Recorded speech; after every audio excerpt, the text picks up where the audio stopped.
नेतृत्व की चुनौतियों में दूसरे नंबर पर आता है टीम के सदस्यों के बीच संघर्ष। तो किसी टीम में लड़ाई क्यों होता है? क्योंकि टीम के मेंबर जो है अपने मतलब किसी भी क्रेडिट को अपने ऊपर ले लेते हैं कि मैंने अच्छा काम किया है तो मैंने अच्छा काम किया है। इस बीच क्या हो जाता है, लोगों में लड़ाई हो जाता है, मतभेद हो जाता है। तो इस चीज में एक समान स्थिति सामंजस्य स्थापित करना भी नेता के लिए, नेतृत्व के लिए क्या होता है, चुनौतीपूर्ण कार्य होता है कि आप सबका एक इम्पॉर्टेंट रोल है हमारे कंपनी में और आप सबकी मेहनत है। ठीक है। फिर आता है सामंजस्य की कमी।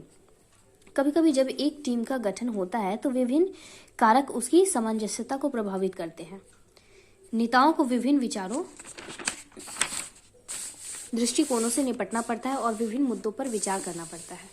इस तरह की असमानता टीम के सदस्यों के बीच सामंजस्य की कमी का कारण बन सकती है और लक्ष्य प्राप्त करने में बाधा के रूप में कार्य कर सकती है। ठीक है। फिर आता है चौथा हमारा समान लक्ष्य का अभाव। कभी कभी क्या होता है कि आप किसी रेस्टोरेंट में जा रहे हो, ठीक है। अब रेस्टोरेंट में क्या होता है कि एक उसका मालिक होता है, मालिक हुआ, और मालिक क्या होता है, एक मैनेजर होता है और उसके बहुत सारे स्टाफ होते हैं। ठीक है। तो अब सबका काम अलग अलग होता है। किसी का काम होता है काउंटर पे बैठना, बिल काउंट करना, ठीक है।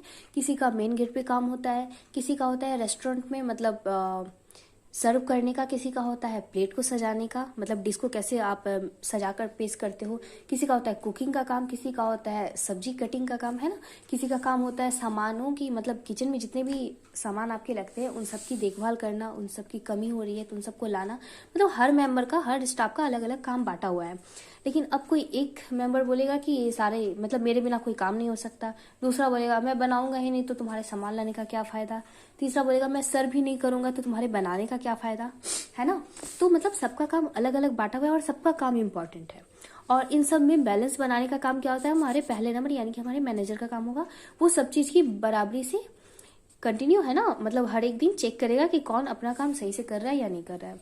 इस तरह से सामंजस्य स्थापित करना और समान लक्ष्य अभाव कि सबका काम, मेन काम क्या है, हमारे क्लाइंट को खुश करना है ना। जितने भी हमारे कस्टमर आ रहे हैं उनको हैप्पी करना हमारा काम है। ठीक है। और इसमें अगर कुछ भी कमी आती है तो फिर किसी भी एक वर्कर का, स्टाफ का काम करना कुछ फायदा नहीं करता है। ठीक है। तो इसकी जिम्मेदारी किसकी बनती है, हमारे नेता की, यानी कि हमारी कंपनी के मैनेजर की। तो ये भी एक चुनौतीपूर्ण कार्य होता है किसके लिए, नेतृत्व के लिए। फिर लास्ट पॉइंट आता है हमारा नेतृत्व का भारतीय दृष्टिकोण। प्राचीन इतिहास इस बात का प्रमाण है कि सफल नेता न केवल एक संगठन का नेतृत्व करते हैं बल्कि अपने अधीनस्थों और अनुयायियों द्वारा बड़े लक्ष्यों को प्राप्त करने का मार्ग प्रदान करते हैं। इसलिए हम कह सकते हैं कि नेतृत्व स्वयं और संगठनात्मक विकास दोनों की एक सतत यात्रा है।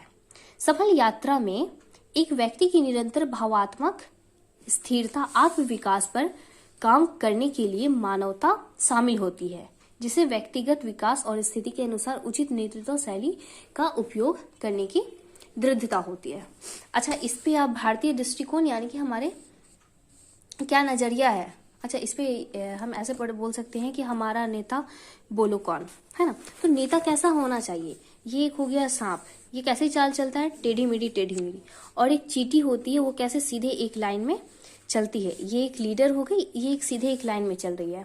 तो कैसे चल रही है, चींटी जो है अपने बाकी साथियों को एक लाइन में लाने के लिए वो अपनी एक निशानी छोड़ती जा रही है, जिसकी वजह से ये सब उसको स्मेल करके एक सीधी लाइन में जा रहे हैं। और सांप क्या, टेढ़ी मेढ़ी चाल चलता है।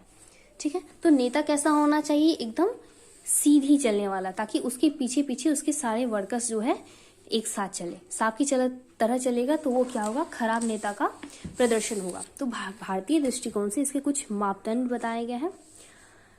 जब हम नेतृत्व की शैली के बारे में बात करते हैं तो सिन्हा ने और पोषण कार्य यानी एंटी की 3 विशेषताओं की पहचान की है कि एक नेता में कैसे नेतृत्व होना चाहिए। पहला, मार्गदर्शन या समर्थन की आवश्यकता होने पर भी नेता पर बहुत अधिक निर्भर होना।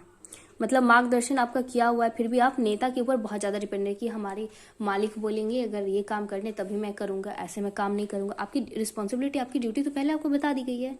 ठीक है। तो आप वेट क्यों कर रहे हो आपके मालिक के आने का। फिर दूसरा है संगठन में पदानुक्रमित स्तरीकरण प्रणाली का पालन करना, जिसमें पदानुक्रम हो।